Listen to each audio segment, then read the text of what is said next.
Na tayo, sir. Ito yung target natin na building. Dito, una natin kukunin yung pinakang base ng roof. Kung mapapansin nyo ito, gawin natin ng ridge para di tayo magulumihanan. Ridge agad ang kunin natin, pero wala pa tayong base. Gawa tayo rectangle dyan. Yan. Pwede natin yung i-draw as one muna kung same heights lang naman nila sila.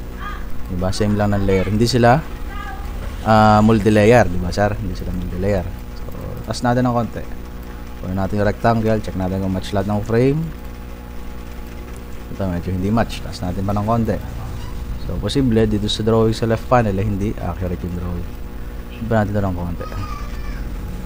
Dito lang. Yan. So, ito pa. Basta sa left panel, 100% accurate yung drawing. Kasi konting mali lang yan, hindi na yun magmamatch siya. Right panel, ang laki ng ng changes. Konting mali sa drawing. Ayan, doon tayo sa pinaka visible yung wall. So ito, drag natin yung wall. So tingin ko hanggang dyan. Ito, ano ba to? Parang wall siya. Ito. So sobra hanggang dyan lang. Ayan. So ito, dito ako nakatingin, dito lang. Hindi muna ako titingin dyan. Ngayon nakuha ko na yung base na yan. Same lang naman ng height to. So kunin natin to. Yan. So hindi siya match. Tingin ko lang pero same height sila. Pero baba natin to ng konti. Yan dito. Yan. So yan, match na sila. Baba ko siya ng konti. Check natin sa kabila. Yan. Ito medyo hindi match. Meron talagang sud na lang natin, drag. Check natin. Pag nag-adjust pa rin yan, ito match na isa, dalawa, tatlo, match. Yung pa-apat, check natin yung match. Minumove mo lang. So once na match na sila, check natin yung mga ridges. So ito ang pinakamataas. Ito muna yung target natin. Ang pinaka-base niyan, para malaman natin, so kukunin muna natin siya. Magbabase tayo doon sa ridge, sa mga palupo niya, sa mga kantuhan, corners. So make sure na yung pinakang match sa lahat ng frame, yung pinakang ridge niya. Okay, match. Ito medyo hindi. Tataas natin ng konti. Huwag lang tayo mag-focus sa isang frame kasi match lahat. So ganito ang pag-check ng yan, na pinakang baseline para hindi tayo malito. Kasi pag once na nawala tayo sa focus, mahihirapan na tayo. So susundan natin to. Itong guhit na to. So pagdating dito, hindi siya dun. Kasi kumilo dito, di ba? So meaning hanggang dito lang siya sa part na yan. Ang gagawin ko, tatansyahin ko muna. Di ba? So dito, check natin. Yan. Pwede naman ganyan, no? So ito sakto lang sa corner, di ba? Kinuha ko na yung isang side, diba? Hindi pwedeng diretso agad dun. So once na makuha ko yan, gagawin ko naman to ng cut or assisting line para magmukha siyang box. Yan, lalampas ko na dyan. So yan, ibig sabihin hanggang dun lang siya. Then ito medyo may pakilo, kailangan magmukha yung box. So sasaraduhan natin to kasi dapat box siya, hindi pwedeng may uslit. Yan. Pag sinabing box, ito yan, ito, tapos ito lang, diba? Gandahan natin ng konti yung drawing. Ito, tsaka ito. So yun yung pinakang base nung ridge na ito. Yung ridge na yun, yung pinakang base nya is ito. Sa dalawa, tatlo, apat. Huwag muna natin papansinin to, o yung mga nakausulit na yan. Basta doon lang tayo sa pinaka base nya. Once na makuha natin yun, pinaka base na yan, hindi na tayo mahihirapan. So kunin muna natin. Kasi ibang ginagawa, pinipilit kunin kung ano yung nakikita nila. Hindi mo na kumukuha ng pinakang foundation. Ito yung tinatawag natin foundation na roof. Hindi pwedeng i-drawing agad natin yan sabay-sabay. Basta itong mga naka-oscillator na yan, parang mga extra na lang yan. So ito lang yung parang halimbawa, nung kinonstruct siya, itong roof na lang na to ang, ito pa lang yung pinaka, gusto natin ng mga tao.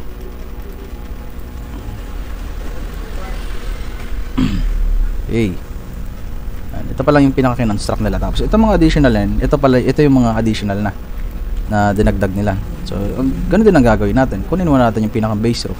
Hindi naman pwedeng una nilang drawing itong mga to bago yung base, diba? So sa base tayo mag-start. Pag mag-i-snap, kung nahirapan tayo mag-snap, press nyo lang yung S. Pag nag-green, click nyo. Parang magnet yan. Kahit hindi pantay, kahit hindi nyo pantay, basta nag-green yan, kahit sobrang layo nyan. So ganito kalaya. Pag nag-green yan, sana. So nag-purple siya kasi kumuha siya ng existing line. Dito tayo kuha sa balagbag na. Pag nag-green, Hindi siya nag-green. Hindi yan, ayun, okay, nag-snap. Basta nag-green siya, ayan, point. Basta green, click nyo na agad. Parang magnet yan kung saan dumidikit. Kahit hindi tutok na tutok yung mouse. Hindi nyo kailangan itutok na sakto yung mouse. Okay. So, yung sa akin, tayo pa rin siya mag-snap kahit ganun, nag-green na siya. Either itong isang view nag-snap dito, sa kabilang view, hindi siya naka-snap. Meaning, hindi naka-right angle yung drawing. Make sure na pag magdo-drawing tayo, doon sa default view. Sa default view, huwag tayong lilipat sa kanan, tapos doon tayo magdo-drawing. Hindi yun magra-right angle. Doon tayo pinaka-base natin. Sa left. Uulitin lang natin yung pag ayaw nyo talaga mag-snap. At huwag tayo mag-full screen. Kasi nagkakos din yun ng ayun, error or snapping issue. Yan. Tapos dito, kunin muna natin to. Gagawin lang natin dito. Nakos, konti lang naman tayo. Gamit tayo ng 9 or S na lang. Gagawa lang mo tayo ng box. Since naka-snap lang naman siya dun sa roof. Yan. S. Tapos papasok tayo sa loob. Yan. Okay. Tapos nakagawa tayo ng S dun. Gawa naman tayo assisting line. Ginagawa ko dito assisting line, hindi S kasi nagkakaroon din ng snapping issue o bug. Yan, kaya assisting line ako lagi pagka ridge. Hindi ako nagamit ng S tool sa ridge. D nga lang ginagamit ko, D. As spacebar pag nagke-create ng points. Unless may wall to, check natin kung may wall to. Pag may wall to, kailangan natin lagyan ng wall. Kung wala, nakahang lang siya. Ayan, nakahang lang siya, walang wall. Tingin ko wala siyang wall. So pwede na yan. So pag face split nito, ganito. Select natin lahat na nag-engage or nagdikit-dikit. Ang nagdikit dyan ay itong bubong na to, ito, tapos itong dalawa, isa, dalawa, tatlo, sila yung nagdikit-dikit. Meron na takloban sa loob na kailangan nating ma-delete. Select, hold shift, select, tatlo sila, press number 8. Okay, tapos di-delete lang natin yung natakloban sa loob. Basta natakloban, delete natin. Yan, so delete na, malalaman na delete. Undo. Yan, click nyo lang nasa loob, tapos delete nyo, tapos takpan nyo ulit. Kukunin natin to sa itong box na to. So nakuha na natin tong isang to, diba? So ito naman yung target natin, itong part na to. Para makuha natin to, gagawin natin yan ng box dito. Yan, so pa box. Yan, para hindi tayo malito. So paano natin siya kukunin na naka-box? Press natin yung wire. Gagawa tayo ng assisting line para magmukha siyang box. Pwede natin itong alisin kasi tapos na tayong gamitin yan nagamit na natin siya. Correct na tayo ng box. Lalampas ko na to dun. Press natin si Q para makita. Ayan, nasa ilalim. Okay, snap natin dito sa corner na to. So tayo reference, ibabangga natin yan dun. Ayan, pag nag-purple, click sabay spacebar. So meron na tayong box. Ngayon, gagawa ko to dito ng point or tuldok or assisting line. Tataas natin yan dun, mamatch natin. Ang kukunin lang naman natin dito is yun, dulo, snapan. So ito, adjust natin ng konti kasi tingin ko parang sobra. Ayan. Once na nakuha na natin, drawing lang natin, check muna natin kung match sa ibang frame. Ayan, tulad nito, hindi match. Adjust natin ng konti. Ayan, so ito ba? Ayan, sakto na dito. Check natin sa lahat ng view. Ayan. So dito medyo okay na. So kunin natin to, isang triangle dito. Ayan.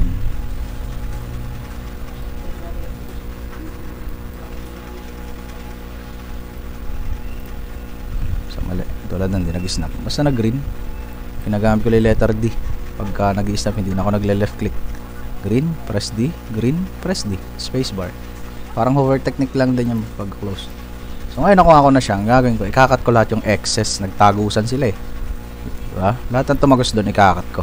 Pero mamaya na. Tatapusin ko muna itong part na to. So para makita natin, dito yung pinakang mata natin. Sa right panel. Hanapin natin itong bintana na yon. So siya kita. So dito siya visible. Doon natin siya drawing. So para ma-drawing natin yan, ibig sabihin hanggang dito lang siya. Tapos ito butas. Diba? So gagawin ko, hahatakin ko ito pag gagawin natin dyan. Add muna tayo dito ng 1 point. Ay hindi dyan, dito yata sa palo. Kasi dito ako titingin sa ridge na to. Sa dulo nito, dito kuha tayo ng point.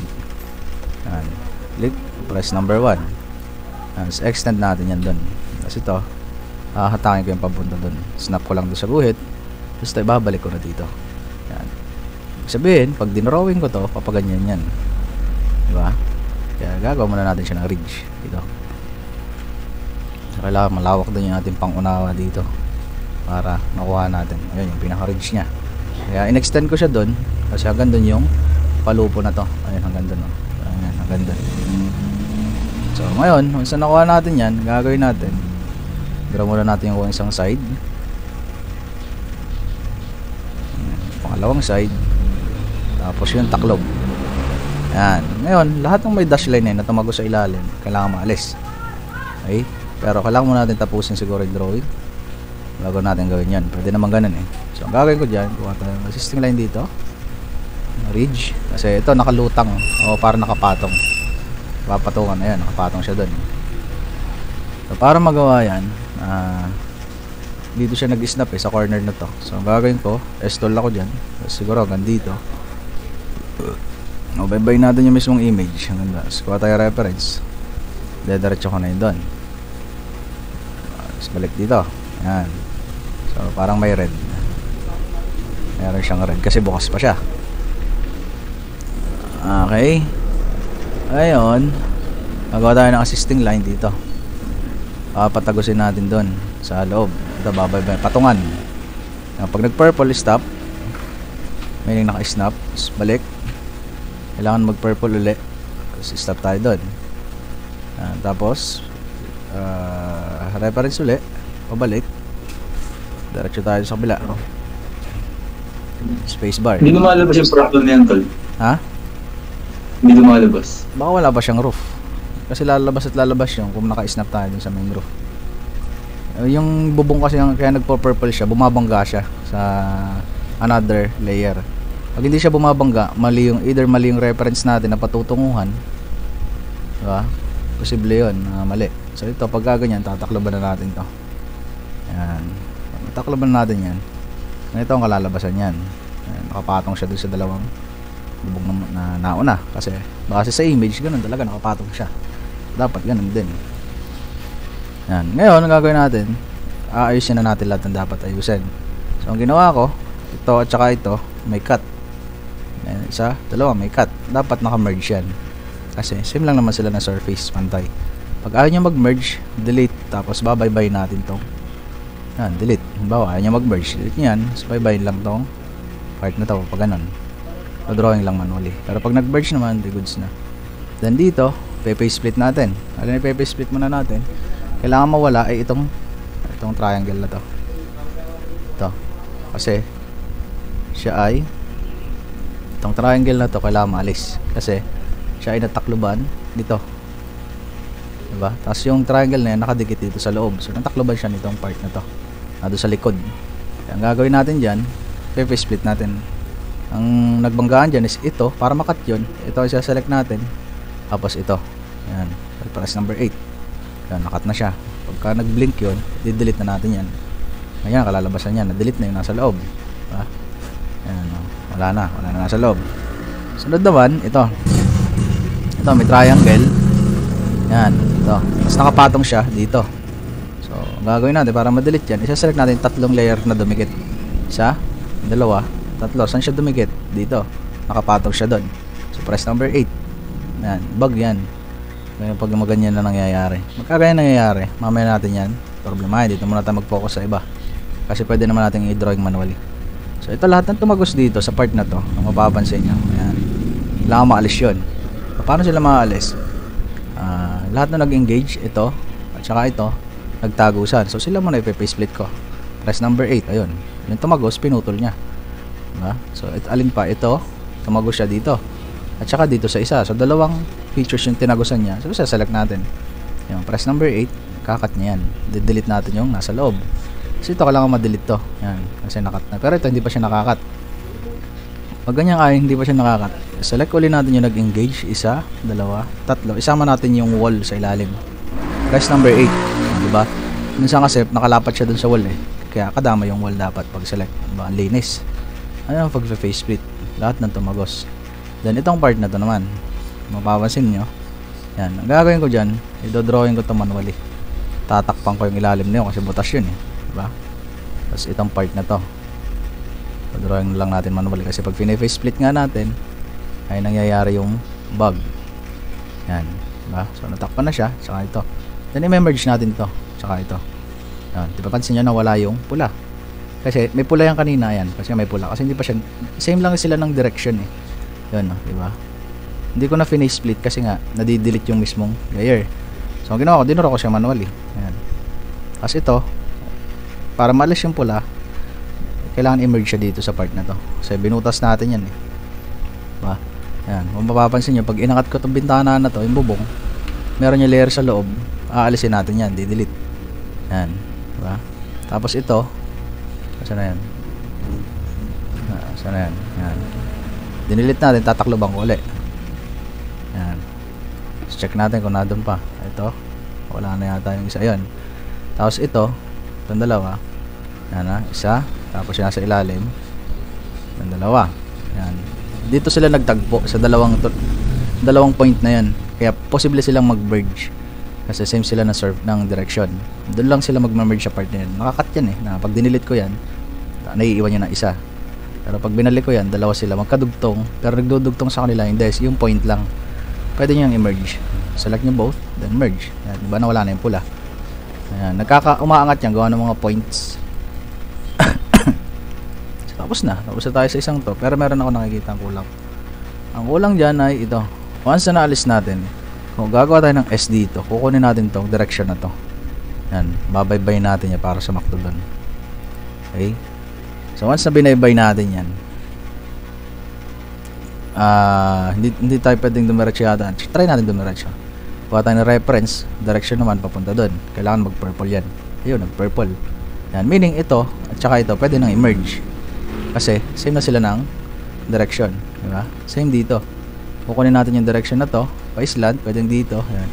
Babaybayin yan. Kailangan mag-purple, sakto-sakto yan doon. Sasarado natin. Ayan. Meaning ito at saka ito, isang direction.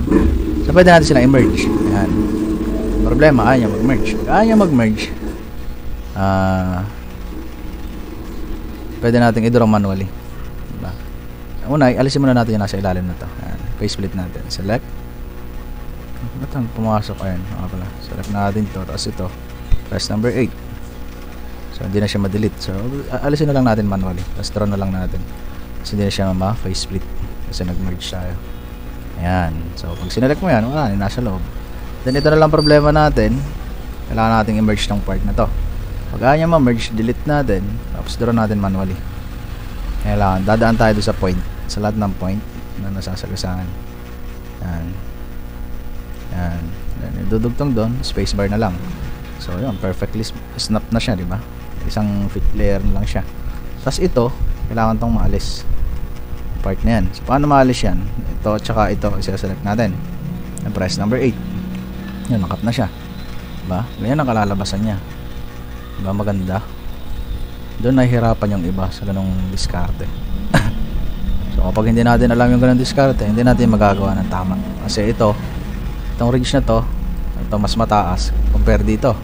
Kasi ito pinakamataas. So pag ganun siya, mas tumaas ang umangat ulit doon. Diba? No. Ano nang nangyari siya sa bahay na to. Check natin to kung ito ay part pa. Yung part pa nga. Pero tingnan natin baka 10. Pero kung may wall, di part siya. Pero may wall. Pero mukhang tent lang. Kasi parang kortina ata to eh. O ewan. Hindi naman siya pader. Silipin ko ulit sa ibang view. Ito, hindi ko lang kung ano to. Pero ito mukhang tent talaga eh. Pero kunin na natin. Extra bayad din yan. Angat muna natin to. Huwag tayo magtetrace ng may roof. Wala tayong kapiraso. Hindi na tayo may stress. Yan. Lagyan natin dyan. Tapos babalik natin to. Diba? Pag nag-trace tayo ng may roof, hindi yan magkakawall. Yan, nas dito, match. Ayaw nyo mag-match. Ibaba na lang natin. Ayaw nyo mag-alt. Sa natin to. Yan. So ito, ganda lang discard dyan. Pag merong nasa ibabaw, kuha nyo muna yung pinakang ridge. So ito, match natin. Check natin sa ibang view. Yan. So meron pa siyang isang mas nasa ibabaw. Discard dyan, gawa tayo ng ridge na pa box. Ito reference. Make sure na pag gumagawa tayo, alam natin kung saan yung direction na pupuntahan natin. Yan. Sa reference uli. Lampas ko to kasi hindi na yung may sasakto eh. Dating dyan, tataas natin dito. Gandun. Kasi ganda talaga siya. Hindi naman pwedeng hayaan na lang natin siya doon sa baba. Pag nagdara tayo ng roof, then aangat. Hindi natin inaangat yung assisting line o patungtungan. Saan natin pinapatong yung mga roof. So once na nakuha na natin yung pinakang height ng ridge, saka natin siya idodroman isa-isa. Pag nag-green, parang magnet lang yun eh. Huwag yan ang kapatagalin kasi pagka tinititigan natin at masyado tayong nagtatagal, mas lalo lang tayong hindi kikita ng malaki. Kaya kailangan sa nag-green, click na. Pag nagpula, ulitin lang, ganun lang.